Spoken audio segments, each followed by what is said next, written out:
మంత్రివర్యులు శ్రీ నారా లోకేష్ గారిని మాట్లాడవలసిందిగా కోరుతున్నాం.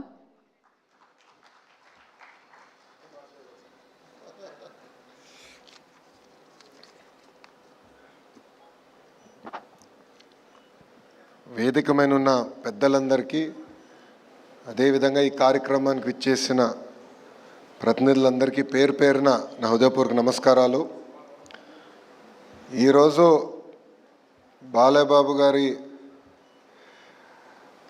అల్లుడుగానో లేదంటే ఆంధ్ర రాష్ట్ర మంత్రిగానో ఏ పాత్ర ఈరోజు నేను వహించాలో నాకు అర్థం అవని పరిస్థితి. వాస్తవంగా చూస్తే ఒక చరిత్ర రాయాలన్నా, అది మళ్ళీ తిరిగి రాయాలన్నా అది కేవలం ఒక బాలయ్యబాబు గారితోనే సాధ్యం. మీ అందరికైనా బాలయ్యబాబు నా ఒక్కడికే ముద్దల మామయ్య. 50 సంవత్సరాలు సినిమా రంగంలో, అదేవిధంగా రాజకీయాల్లో కూడా ఒక ప్రత్యేక స్థానం సాధించుకున్న వ్యక్తి బాలయ్యబాబు గారు. ఒకసారి చూస్తే ఒక మాస్ మహారాజా అన్న పదాన్ని తిరిగి రాసిన వ్యక్తి మన బాలయ్యబాబు గారు. హీరోస్ అందరికీ ఫ్యాన్స్ ఉంటారు, కానీ మన మాస్ మహారాజాకి మటుకు డైహార్డ్ ఫ్యాన్స్ అనేవారు ఉంటారు. ఆయన ఒక్కసారి ఆయన చరిత్ర చూస్తే 1974లో తాతమ్మ కళ సినిమాలో ఆయన టాలీవుడ్కి వచ్చి ఇప్పుడు ఏకంగా అఖండ 2 వరకు కూడా ఒక ప్రత్యేక స్థానం ఆయన సాధించుకున్నారు.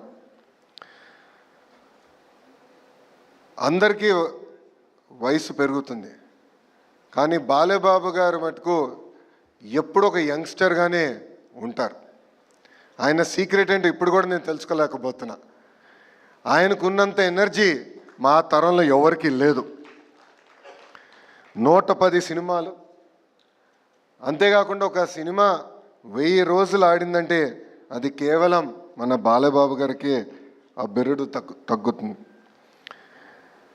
ఒకే జానర్ కాదు, మైథాలజీ కానీ, ఫోక్లోర్ కానివ్వండి, హిస్టారికల్ కానివ్వండి, devotional, socio fantasy, biopic, science fiction, ఏ పాత్ర వహించినా కూడా మన బాలయ్యబాబు గారు దానికి జస్టిస్ చేస్తాం జరిగింది.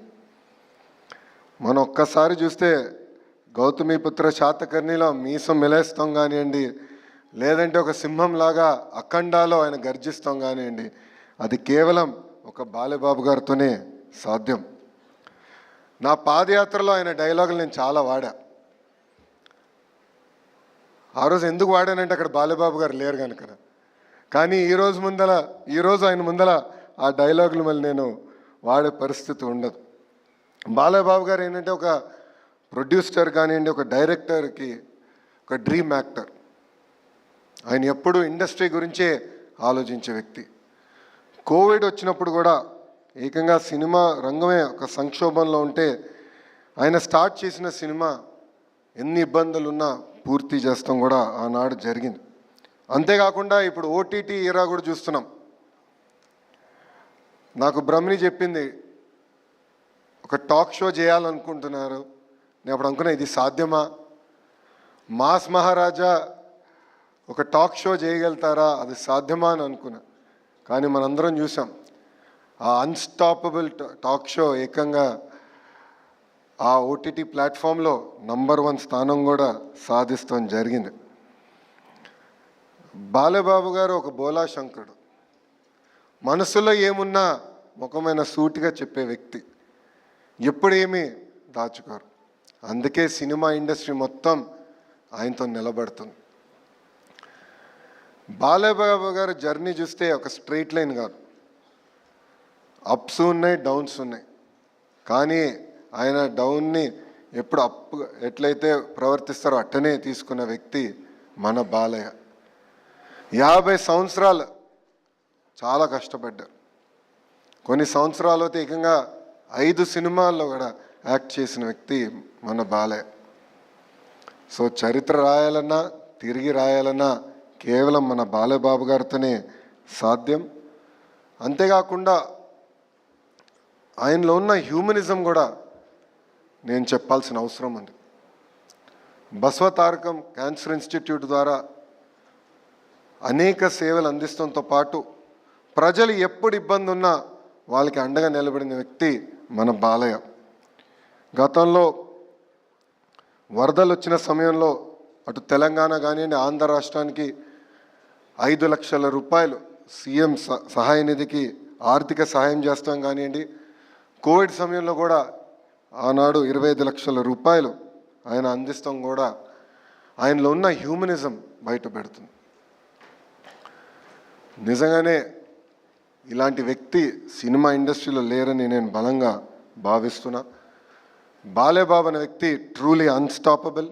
అందుకే ఈరోజు world book of records UK ఏకంగా 50 సంవత్సరాలు ఒక లీడ్ యాక్టర్గా యాక్ట్ చేసిన ఏకైక మన బాలయ్యకి అవార్డు ఇస్తాం. ఒక తెలుగు జాతికి, తెలుగు ఇండస్ట్రీకి గర్వకారణమని ఈ సభాముఖంగా మీ అందరు తెలుపుకుంటూ, నాకు ఇంత అద్భుతమైన అవకాశం ఇచ్చిన ఆర్గనైజర్స్కి, నా ఒక్కడికే ముద్దల మావయ్యగా ఉన్న బాలబాబు గారికి నా హృదయపూర్వక ధన్యవాదాలు తెలుపుకుంటూ మీ అందరి దగ్గర నుంచి సెలవు తీసుకుంటున్నా. అందరికీ నమస్కారం. జై హింద్.